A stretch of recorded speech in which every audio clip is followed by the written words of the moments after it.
जय श्री कृष्णा सभी भक्तजनों को। आप सभी का स्वागत है मेरे YouTube चैनल पूजा सहारा पर। आज हम वट सावित्री व्रत कथा सुनेंगे। भद्र देश के एक राजा थे जिनका नाम अश्वपति था। भद्र देश के राजा अश्वपति के कोई संतान न थी। उन्होंने संतान की प्राप्ति के लिए मंत्रोच्चारण के साथ प्रतिदिन 1,00,000 आहुतियां दी। 18 वर्षों तक यही क्रम जारी रहा।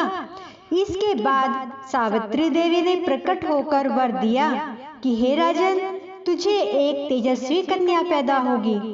सावित्री देवी की कृपा से जन्म लेने के कारण इस कन्या का नाम सावित्री रखा गया।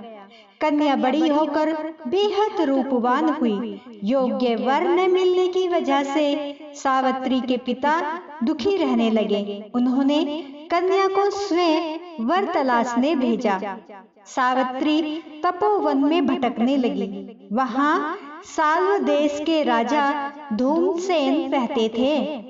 क्योंकि उनका राज्य किसी ने छीन लिया था, उनके पुत्र सत्यवान को देखकर सावित्री ने पति के रूप में उनका वरण किया।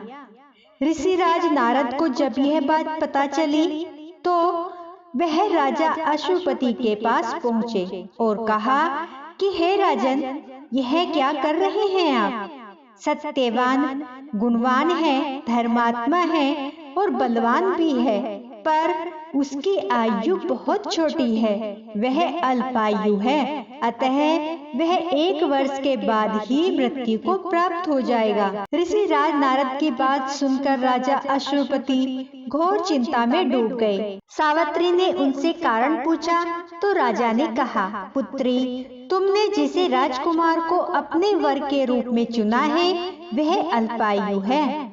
तुम्हें किसी और को अपना जीवन साथी बनाना चाहिए। इस पर सावित्री ने कहा कि पिताजी, आर्य कन्या अपने पति को एक ही बार वरण करती हैं। राजा एक ही बार आज्ञा देता है और पंडित भी एक बार ही प्रतिज्ञा करते हैं और कन्यादान भी एक बार ही किया जाता है।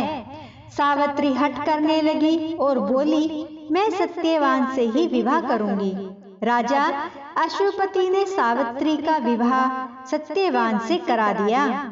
सावित्री अपने ससुराल पहुंचते ही सास ससुर की सेवा करने लगी। समय बीतता चला गया। नारद मुनि ने सावित्री को पहले ही सत्यवान की मृत्यु के दिन के बारे में बता दिया था। वह दिन जैसे ही पास आने लगा, सावित्री अधीर होने लगी। उन्होंने 3 दिन पहले से ही उपवास शुरू कर दिया। नारद मुनि द्वारा कथित निश्चित तिथि पर पितरों का पूजन किया। हर दिन की तरह सत्यवान उस दिन भी लकड़ी काटने जंगल गए। साथ में सावित्री भी गई। जंगल में पहुंचकर सत्यवान लकड़ी काटने के लिए एक पेड़ पर चढ़ गए। तभी उसके सिर में तेज दर्द होने लगा।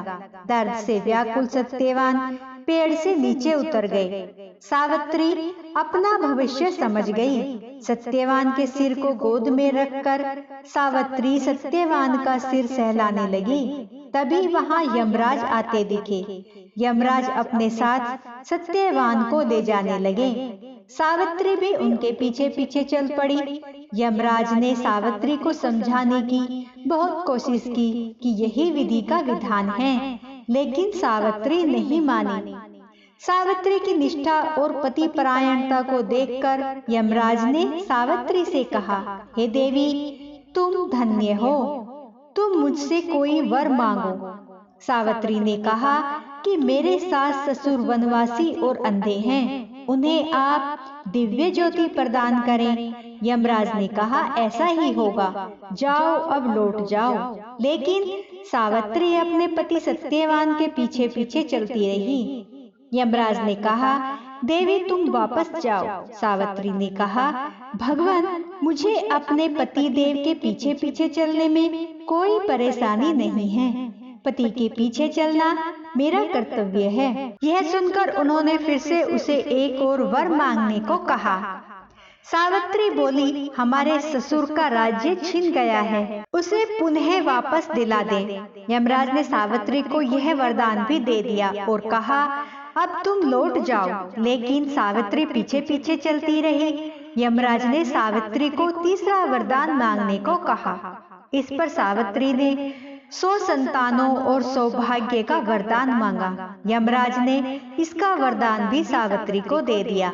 सावित्री ने यमराज से कहा कि हे प्रभु, मैं एक पतिव्रता पत्नी हूँ और आपने मुझे पुत्रवती होने का आशीर्वाद दिया है। यह सुनकर यमराज को सत्यवान के प्राण छोड़ने पड़े। यमराज अंतर्ध्यान हो गए और सावित्री उसी वट वृक्ष के पास आ गई जहां उसके पति का मृत शरीर पड़ा था। सत्यवान जीवंत हो गए और दोनों खुशी खुशी अपने राज्य की ओर चल पड़े। दोनों जब घर पहुंचे तो देखा कि माता पिता को दिव्य ज्योति प्राप्त हो गई है। इस प्रकार सावित्री और सत्यवान चिरकाल तक राज्य का सुख भोगते रहे। अतः पतिव्रता सावित्री के अनुरूप ही प्रथम अपने सास ससुर का उचित पूजन करने के साथ ही अन्य विधियों को प्रारंभ करें। वट सावित्री व्रत करने से और इसकी कथा सुनने से उपासक के वैवाहिक जीवन या जीवन साथी की आयु पर किसी प्रकार का कोई संकट आया भी हो तो वह भी टल जाता है। बोलो माँ सावित्री की जय। बोलो जय श्री कृष्णा। दोस्तों, मेरी वीडियो आपको पसंद आई हो तो प्लीज लाइक, सब्सक्राइब, शेयर जरूर करें। जय श्री कृष्णा।